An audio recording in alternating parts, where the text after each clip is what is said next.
Welcome to Starting from Scratch. No dogs raised, sold, or bred for any legal purposes. This is strictly for historical and educational purposes only. Back to the Woods series, episode 19, Dreams Come True, Jack Johnson. The history. On July 7, 1940, Jack Johnson would meet and take photos with John P. Kobe and his family. John P. Kobe is one of the greatest breeders of all times. And during that time, John P. Kobe was the man. The dog's name is Floop, a dub. A great bred, old family, average bred game dog. Floop, a dub can be found in Kobe's Dimes, 4th generation. That's just a little bit about your dog if it is down from Kobe's Dime. With a great history of a great man, Jack Johnson, in a world full of hate, he had an unthinkable dream to become the world's heavyweight champion. Jack was a gifted fighter,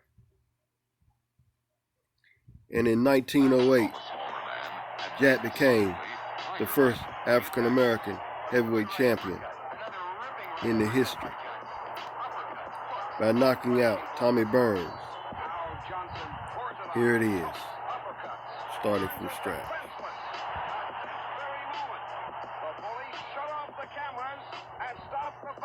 The world is spared the spectacle of a black man knocking out a white man and denied access to this historical moment.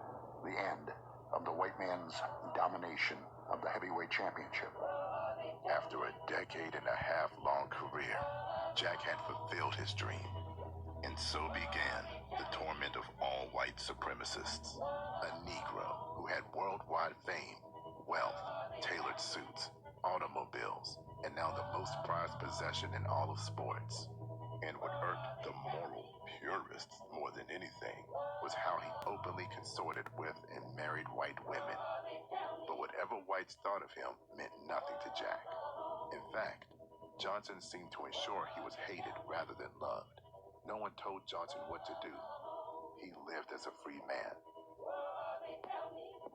Jack Johnson had to be the bravest man in America.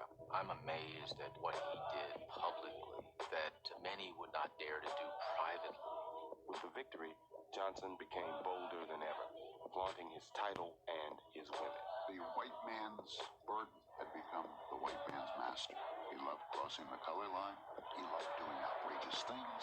Jack Johnson loved to be Jack Johnson. When Johnson was in London, he wore a golden hat and crocodile shoes, and his antics out of the ring made him increasingly unpopular. He spoke his mind and did what he wanted to do. He was a very controversial man all through his career, Johnson. He was a bit like a sort of Muhammad Ali of his day, I suppose you could say.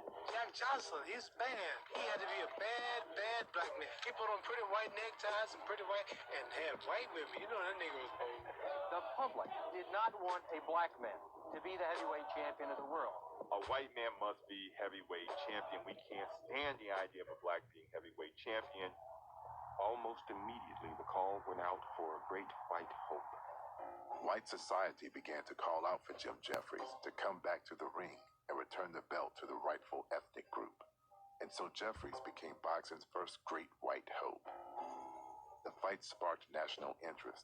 It was the original fight of the century. For years, many people longed for Johnson's downfall. Thousands traveled from all across the country, desperate to see their premier white fighter silence Johnson. The honor of the white race depended on it. Never before had a sporting event been such a focus of public interest. The championship battle polarized the nation. Everybody who was anybody and some people who weren't was there. Johnson received numerous death threats before the fight, but showed no signs of fear. When Johnson entered, happy and smiling, cool as ice. A clash